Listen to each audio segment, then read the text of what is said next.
Lorsqu'un policier découvre un bébé hurlant dans les poubelles, il se précipite pour le sauver et apprend qu'il s'agit précisément de ce dont il avait besoin dans sa vie. Il entame la procédure légale d'adoption et, des années plus tard, il vit l'expérience la plus terrifiante de sa vie. Le son aigu d'un gémissement perturbe la rue tranquille au petit matin. John, fatigué par une longue journée de travail au poste de police, n'a pas prêté attention aux grondements provenant des poubelles. Il a d'abord pensé qu'il s'agissait de rats, très nombreux dans cette région poussiéreuse, qui fouillaient les sacs poubelles à la recherche de nourriture. Mais instinctivement, il s'arrêta, son corps se crispant lorsqu'il entendit à nouveau le bruit. Ce n'était ni une souris, ni un chat affamé. C'était plus délicat, plus humain. Le cœur de John battit plus fort dans sa poitrine et une terreur illogique s'empara de lui. Il était conscient de ce qu'il avait entendu, mais son cerveau refusait de l'accepter. Serait-ce un bébé pensa-t-il. Ses pensées se bousculèrent, mais ses pieds réagirent avant qu'il ne puisse comprendre. Il se précipita vers la poubelle, ignorant l'épuisement qui s'emparait de ses membres, et commença à fouiller dans les sacs avec une détermination urgente. Ses mains tremblaient, tandis qu'il écartait les couches de plastique et de déchets, révélant finalement une couverture rose poussiéreuse, enfouie au milieu de la ferraille. À l'intérieur, quelque chose bougeait. Le temps semble s'être arrêté à ce moment-là. John est resté immobile, son esprit incapable de saisir ce que ses yeux voyaient. Il poussa le petit paquet avec une force presque mécanique, et il y avait là un bébé, si petit et si vulnérable, le visage ridé par les pleurs, la peau couverte de saleté et le pyjama à fleurs sales. John la souleva doucement, sentant son poids léger dans ses bras. Les gémissements, qui avaient été bruyants et incessants jusqu'alors, commencèrent à diminuer. Pendant quelques secondes, il ne put que contempler le visage du bébé, la respiration bloquée dans sa poitrine, tandis qu'un mélange de stupéfaction et de sympathie envahissait tout son être. Elle n'a personne. Personne pour la prendre dans ses bras ou la protéger. Jetée comme de la ferraille. La notion s'enflamme dans les pensées de John, alimentant une rage silencieuse et croissante. Qui pourrait faire une telle chose? Il ne pouvait imaginer l'agonie de cette situation. Ses doigts, rugueux et crasseux, caressèrent doucement le visage de la jeune fille, qui ouvrit brièvement les yeux pour regarder l'homme qui venait de lui sauver la vie. À ce moment précis, quelque chose a basculé en John. Il a ressenti un lien profond, inexplicable. Cet enfant, abandonné dans les ordures, représentait bien plus qu'une enquête de police. L'enfant somnolent dans ses bras, John a compris qu'il ne pouvait pas l'abandonner.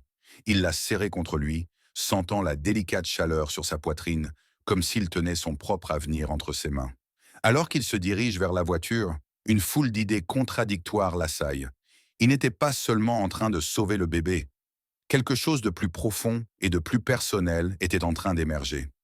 À l'époque, il ne se doutait pas que la petite vie qu'il avait sauvée des ordures allait transformer sa vie. John s'est rendu à l'hôpital avec le bébé sur les genoux, le cœur battant et l'esprit encore en train d'assimiler ce qui s'était passé. Les rues, encore sombres et désertes, défilaient comme des flous, tandis qu'il tenait le volant, le poids du devoir augmentant à chaque minute. Les pleurs avaient cessé et la petite fille était calmement blottie contre sa poitrine, comme si elle savait qu'elle était en sécurité. Mais John ne pouvait pas se reposer. Il ne pouvait s'empêcher de se demander qui pouvait bien faire cela à un bébé. Lorsque le personnel de l'hôpital l'a vu arriver avec l'enfant, il a réagi rapidement. Pendant que les infirmières l'emmenaient pour l'examiner, John est resté dans la salle d'attente, regardant les minutes passées avec une anxiété qu'il n'avait pas ressentie depuis l'époque où il était à l'école de police. De loin, il pouvait voir la petite fille se faire examiner. Les lumières glaciales de l'hôpital et le bourdonnement des moniteurs contrastaient avec la chaleur qu'il ressentait en câlinant l'enfant. Elle semblait délicate, mais il y avait là une force invisible, une sorte de résilience, comme si elle s'était battue depuis qu'elle avait été abandonnée. « Elle va bien, monsieur.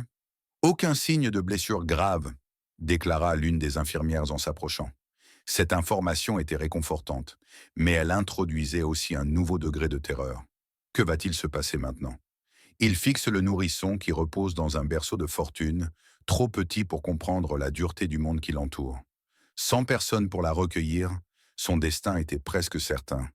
Un orphelinat que John connaissait trop bien pour s'y fier. Il croisa les bras et fixa son regard sur la jeune fille. Sa poitrine se gonfle des souvenirs qu'il tente continuellement d'étouffer.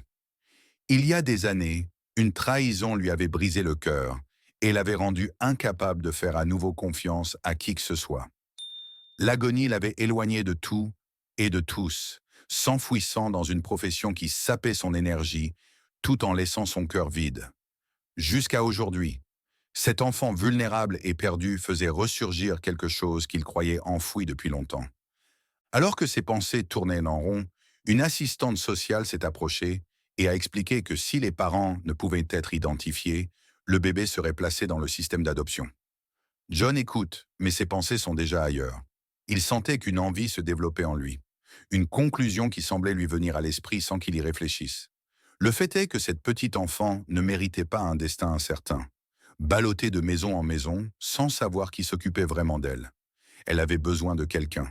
C'est alors que John se rendit compte qu'il avait peut-être lui aussi besoin de quelqu'un. « Je veux l'adopter », dit-il avant de pouvoir se contrôler. L'assistante sociale le regarde avec étonnement.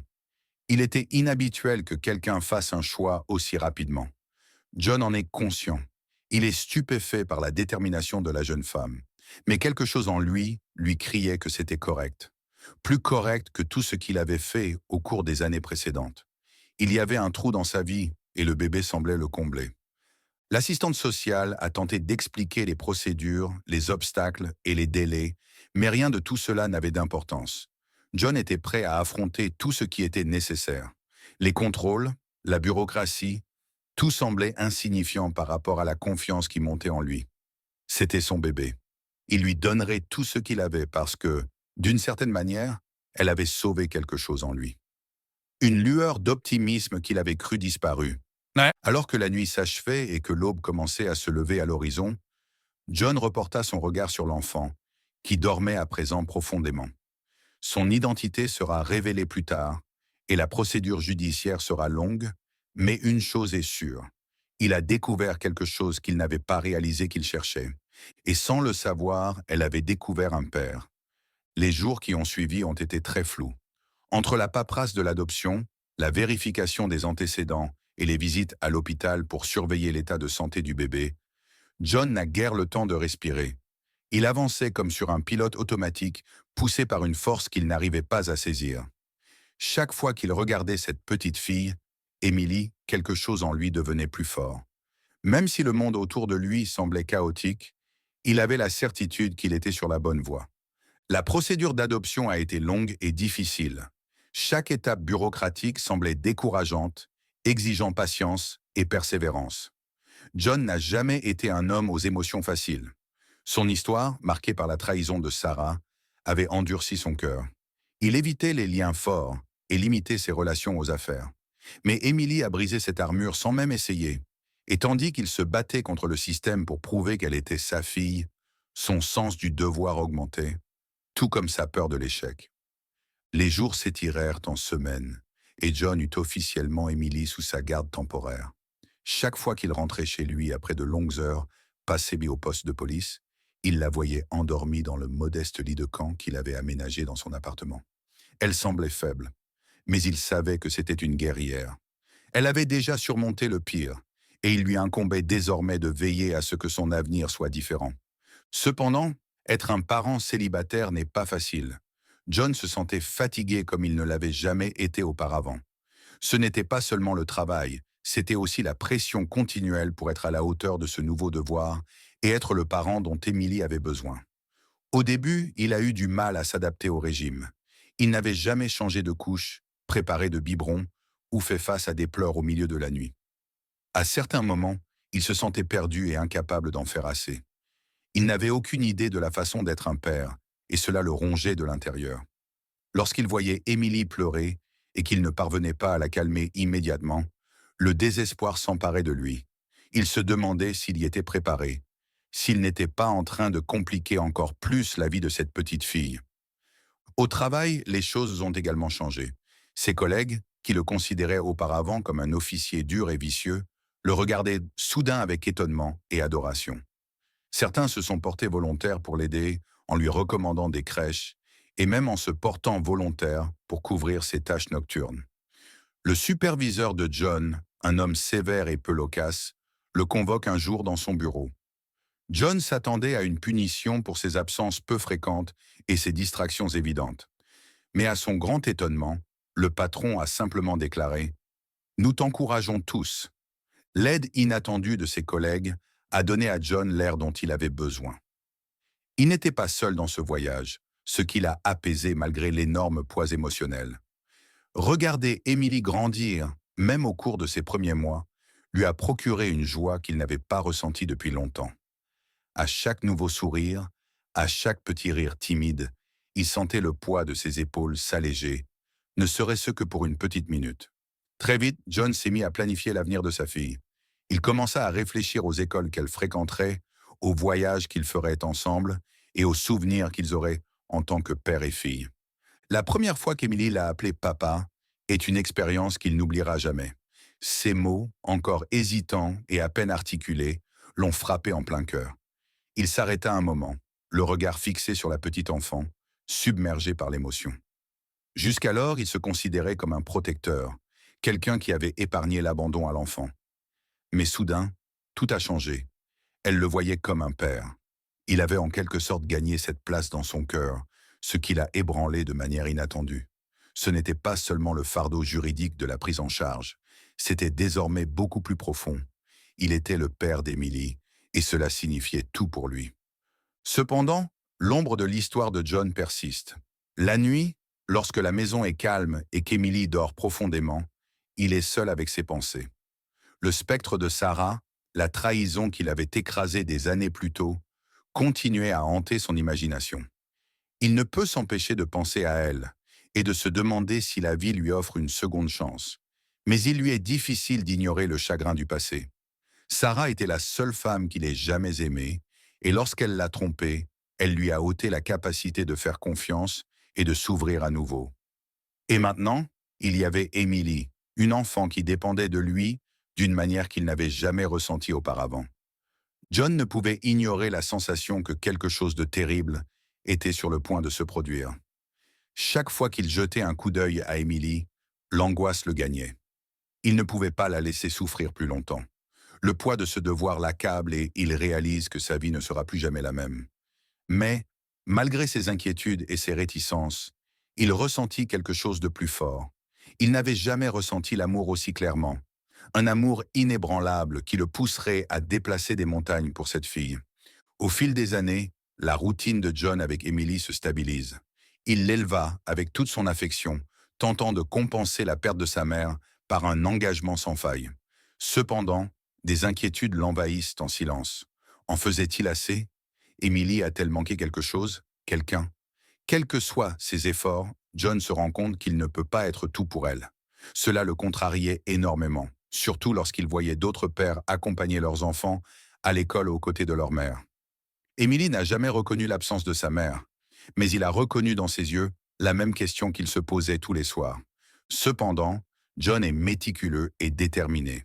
Il s'assure qu'Emily a ce qu'il y a de mieux, une éducation solide, des activités extrascolaires, et si possible, il cherche à lui procurer des moments de plaisir qui effaceront toute trace de chagrin. Les week-ends sont consacrés à des promenades dans le parc, à des visites aux zoos et à de courtes excursions en dehors de la ville. Ce sont les seuls moments où John peut vraiment se déconnecter de son travail et de ses problèmes.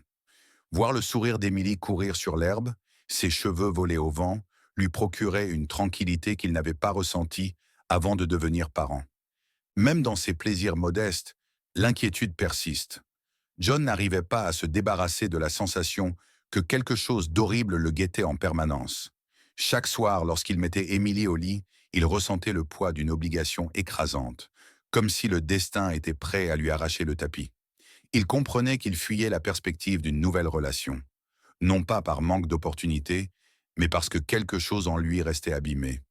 Il s'était muré dans le monde depuis Sarah, et maintenant qu'Emily était dans sa vie, il ne pouvait pas risquer d'être à nouveau blessé. La perspective de la perdre pour quelqu'un d'autre lui brisait le cœur. Le 9e anniversaire d'Emily approchait, apportant un mélange de crainte et de joie. John voulait rendre ce jour mémorable. Il lui avait promis des vacances en Afrique, un safari dont elle rêvait depuis qu'elle était enfant, captivée par la faune et la flore.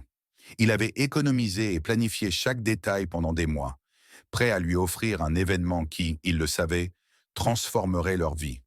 Pour lui, c'était plus qu'un simple voyage. C'était le signe de tout ce qu'il avait accompli pour elle et de la façon dont ils avaient surmonté tant de défis ensemble. Mais la vie se déroule rarement comme prévu. Le jour fatal du voyage scolaire, John travaillait au poste de police lorsque son téléphone a sonné. Quelque chose en lui le savait déjà. Peut-être était-ce le ton urgent de la voix à l'autre bout du fil, ou la façon dont son cœur s'est emballé avant qu'il ne puisse répondre. L'accident s'est produit en un clin d'œil. Le bus scolaire et le camion renversé. Les commentaires du directeur de l'école étaient ambigus et complexes, mais tout ce qu'il a pu distinguer, c'est le nom d'Emily et le terme hôpital. Le monde autour de John devient noir. Son corps se mit en pilote automatique et il se précipita vers la voiture. Les minutes qui le séparèrent de l'hôpital semblaient s'étirer en heures, et sa peur augmentait à chaque seconde qui passait. Il conduisait comme s'il était poursuivi par ses plus grands cauchemars, la transpiration ruisselant sur ses joues et une boule dans la gorge si serrée qu'il ne pouvait plus respirer. Il n'arrêtait pas de penser à la promesse qu'il lui avait faite, aux vacances qu'il ne prendrait jamais si quelque chose arrivait. Et maintenant, il était sur le point de perdre la seule chose qui comptait. Lorsqu'il arrive à l'hôpital, la réalité le frappe de plein fouet. Les portes automatiques s'ouvrent, laissant apparaître le chaos. Les médecins couraient dans tous les sens, les blessés étaient soignés, et Émilie était au cœur de l'action. Sa fille, elle était inconsciente, reliée à des tubes et à des machines qui la maintenaient en vie. Le choc la laissait paralysée. Devant lui, sa petite fille semblait si petite et si fragile. Les coupures sur son visage, les ecchymoses, tout semblait dur, surtout pour quelqu'un d'aussi jeune et plein de vie. John s'agenouille à côté du lit d'Emily, ses mains tremblent en caressant tendrement son front. Les mots des médecins résonnent dans son esprit. État critique, coma et choc frontal. Tout ce qu'il savait, c'est qu'elle était présente, mais loin. Loin de ses bras, loin de son amant. La douleur qu'il a ressentie à ce moment-là ne ressemblait à rien de ce qu'il avait connu.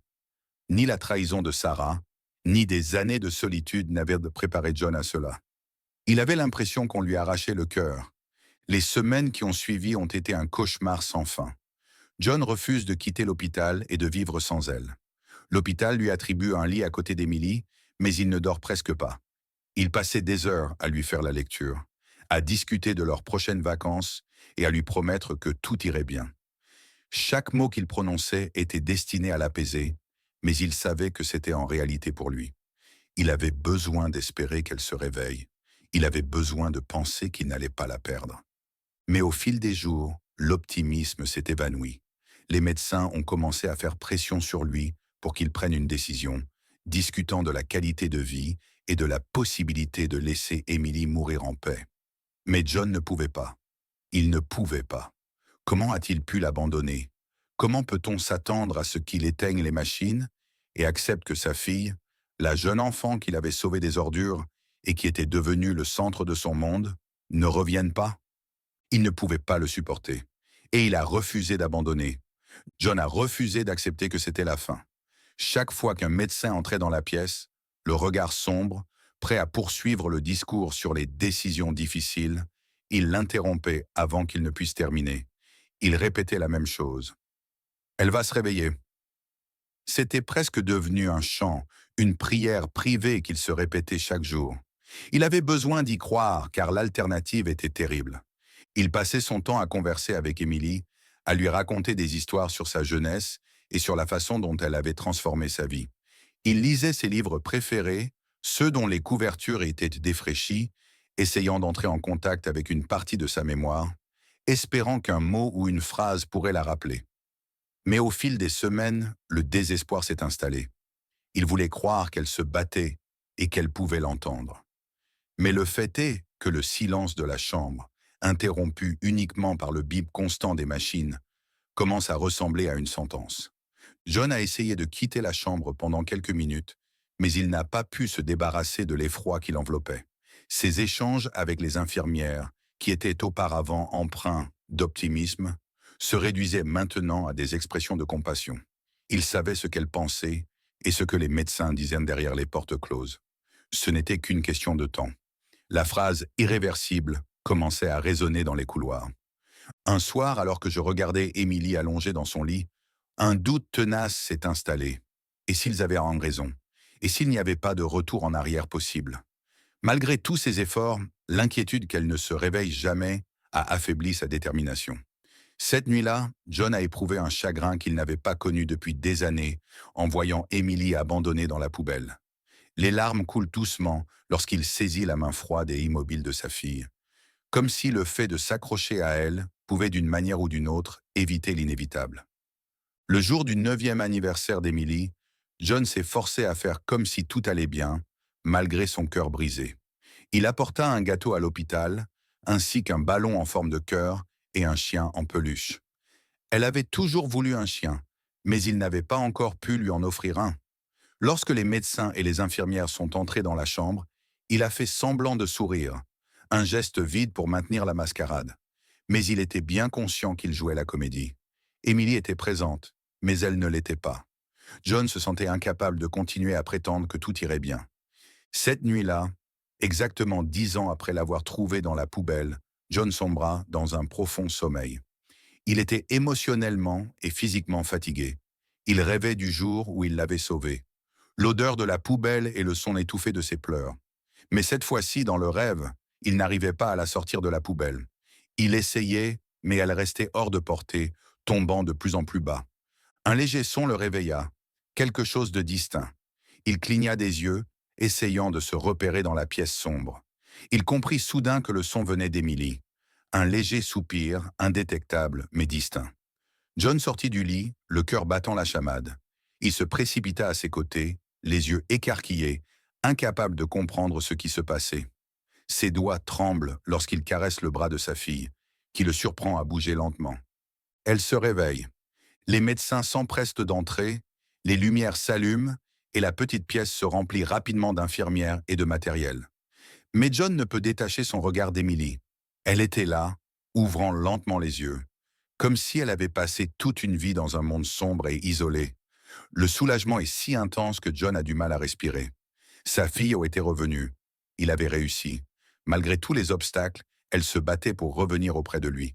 Mais soudain, quelque chose rompit le charme du bonheur.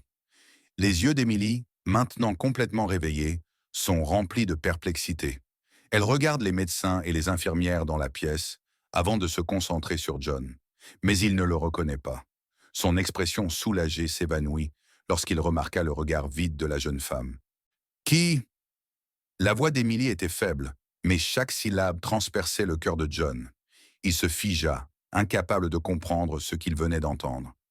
Le moment qu'il attendait depuis des semaines, le miracle qu'il espérait, s'était transformé en cauchemar en quelques secondes. Émilie n'avait aucune idée de qui il était. Elle, sa fille, celle qu'il avait préservée de l'abandon et élevée avec tout son amour et ses soins, le regardait soudain comme s'il était un étranger. John a senti son monde s'écrouler à nouveau. Il avait passé des semaines à ses côtés, se battant pour sa vie, et maintenant il semblait que tout cela n'avait servi à rien. Il avait sauvé sa fille, mais il l'avait aussi perdue de façon inattendue. Les jours qui ont suivi le réveil d'Émilie ont été un mélange amer de soulagement et d'agonie pour John. Le miracle auquel il aspirait s'était produit. Sa fille était en vie et respirait sans assistance, mais la réalité à laquelle il était maintenant confronté lui brisait le cœur.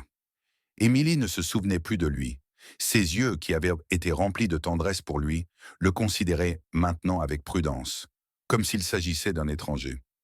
Dans un premier temps, les médecins tentent de le rassurer. Ils affirment que la perte de mémoire et la confusion sont typiques de situations telles que celle d'Émilie. Ils affirment que son cerveau est lésé depuis longtemps. Ils ont expliqué que son cerveau avait subi de graves traumatismes et que les souvenirs pouvaient refaire surface avec le temps. Mais le mot « pourrait » résonne dans la tête de John comme un coup dur.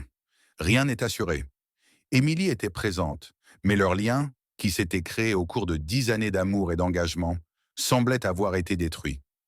Chaque matin, il se rendait à l'hôpital, espérant masquer son malheur.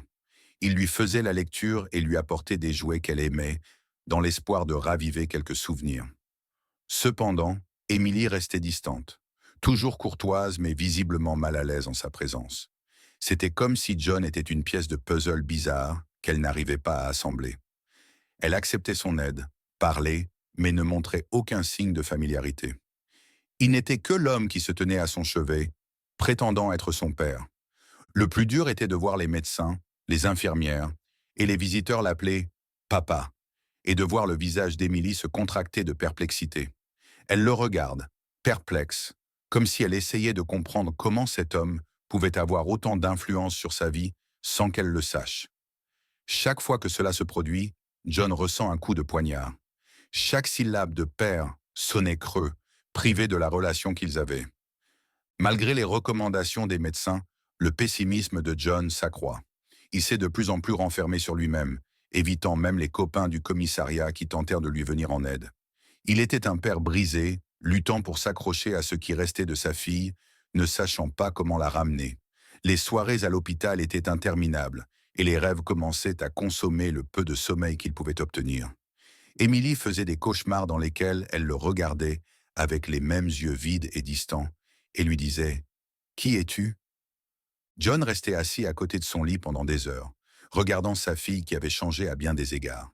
Il tentait de se remémorer des souvenirs positifs, comme ses premiers pas, les soirées où il la berçait pour l'endormir, ou la première fois qu'elle l'appelait. « Papa ». Tout cela lui paraissait lointain, comme le souvenir d'une vie dont il ne reviendrait peut-être jamais. Parfois, il se demandait si quelque chose pouvait réparer ce qui avait été brisé. Un jour, alors qu'il lisait l'un des romans préférés d'Émilie, elle l'interrompit d'un ton doux et hésitant. « Êtes-vous vraiment mon père ?» demanda-t-elle en le regardant droit dans les yeux, pour la première fois depuis des jours. Cette question simple et directe toucha John de plein fouet. Il déglutit, réprimant l'émotion qui montait dans sa gorge. Il ne voulait pas qu'elle se rende compte à quel point il était déchiré, mais il ne pouvait pas non plus dissimuler son agonie. Il ne pouvait pas mentir, mais il ne voulait pas non plus lui faire subir une pression inutile. « Oui, Émilie, dit-il, la voix tremblante. « Je suis ton père. J'ai toujours été avec toi, depuis le jour où je t'ai rencontré. » Ses yeux, cependant, étaient toujours remplis de perplexité. Elle grimaça, tentant anxieusement de comprendre quelque chose que son esprit ne parvenait pas à atteindre. « Je ne me souviens pas, » dit-elle doucement, les yeux brillants de tristesse. John voulut la toucher et la réconforter, mais la crainte de la repousser le figea. Il voulait s'exclamer que tout irait bien, mais il n'était pas sûr d'y croire. Il a regardé, impuissant, sa fille s'éloigner de lui d'une manière qu'aucun médecin ne pourrait réparer. À ce moment-là, il sut que sa plus grande inquiétude n'était pas qu'elle ne se réveille jamais, mais qu'elle oublie qui il était. Au fil des jours, John commença à percevoir des changements subtils.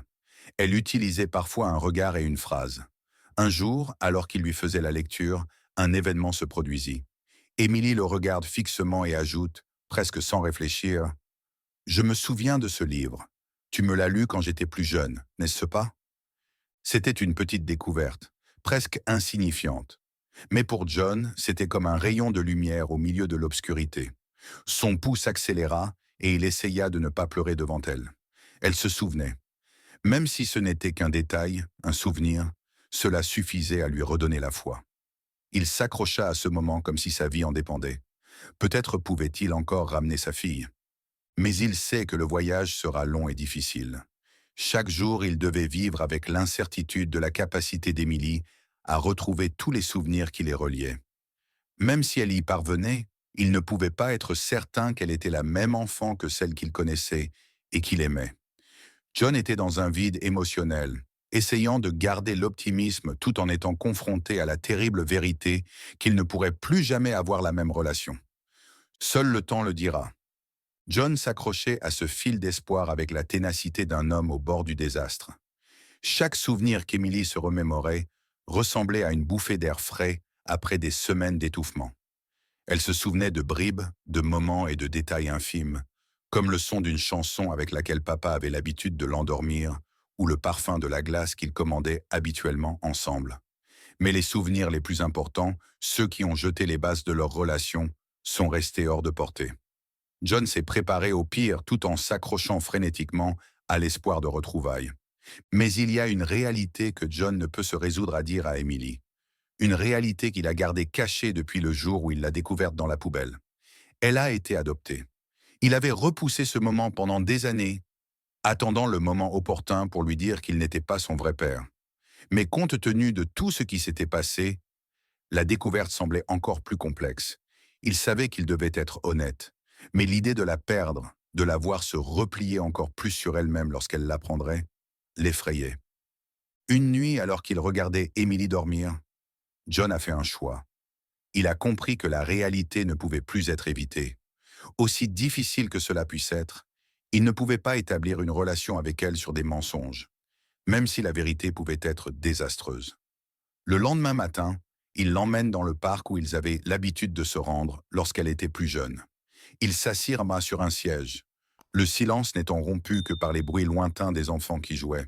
« Émilie, commença-t-il, la voix tremblante, j'ai quelque chose à te dire, quelque chose d'important à propos du jour où nous nous sommes rencontrés. » Elle le regarda, intéressée mais pas pressée, comme si elle s'attendait à entendre ce que c'était.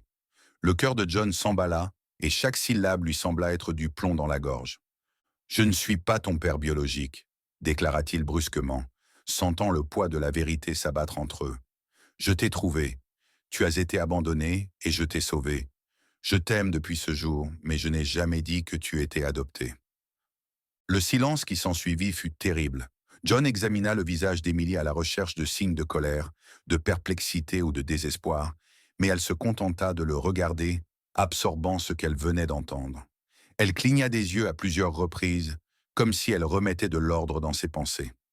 John sentit une inquiétude remonter à la surface, une inquiétude qui le torturait depuis qu'elle s'était réveillée, la peur de perdre sa fille, maintenant que tout était révélé au grand jour. Mais elle fit alors quelque chose d'inattendu. Émilie prit une profonde inspiration et lui serra la main, ses doigts s'en mêlant aux siens. « Cela ne change rien, n'est-ce pas ?» Elle poursuivit, sa voix sereine mais pleine d'une maturité qu'il n'avait jamais vue auparavant.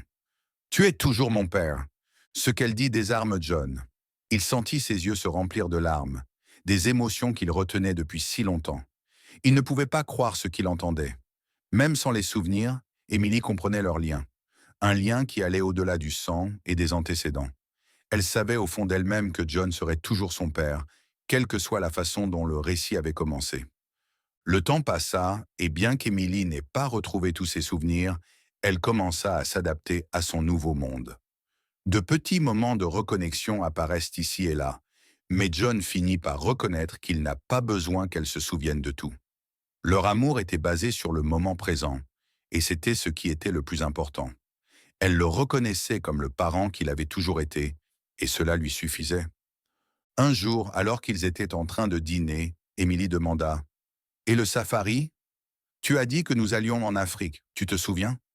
John est surpris, réalisant que le vœu qu'elle a fait avant la tragédie est encore frais dans sa mémoire. Malgré tout ce qu'ils avaient vécu, elle voulait encore les vacances, l'expérience qu'il lui avait promise. Il a alors compris qu'il était temps de passer à l'action et d'honorer cette promesse. John n'a pas perdu de temps. Il a tout organisé rapidement et quelques semaines plus tard, ils ont pris l'avion pour l'Afrique. La joie d'Émilie était évidente et pour la première fois depuis longtemps, John avait l'impression de respirer correctement.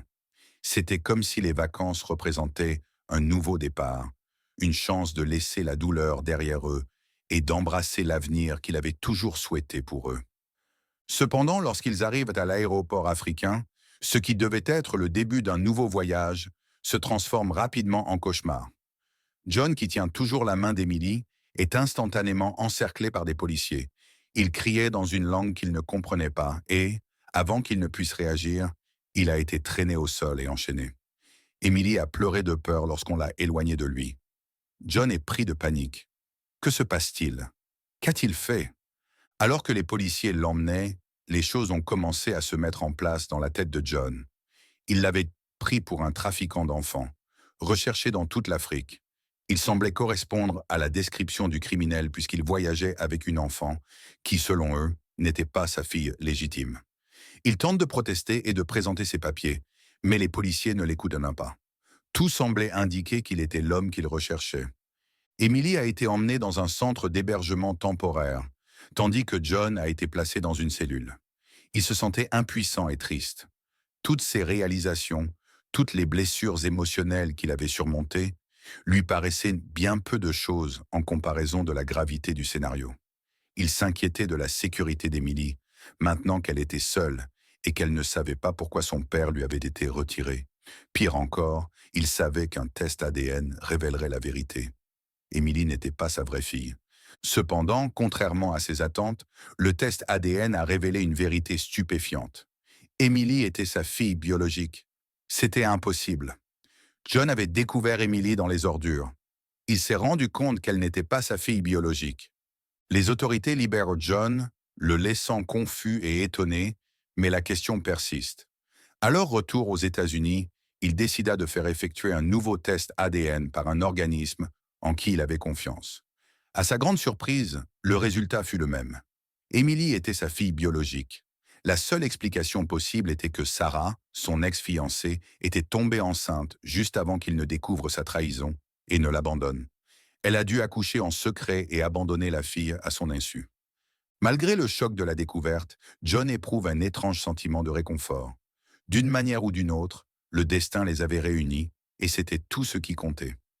Émilie avait toujours été sa fille, à la fois dans son cœur et, comme il le découvrit plus tard, dans son sang. Émilie l'écouta attentivement pendant qu'il lui racontait tout, et à la fin, elle le serra farouchement dans ses bras, comme si elle comprenait exactement ce qu'il voulait dire. « Tu as toujours été mon père », dit-elle avec autant d'assurance qu'auparavant. À ce moment-là, John réalisa que, malgré tous les défis et les chagrins qu'ils avaient endurés, Émilie et lui étaient destinés à être ensemble. Quel que soit le chemin qui les avait menés là, ils étaient et seraient toujours père et fille.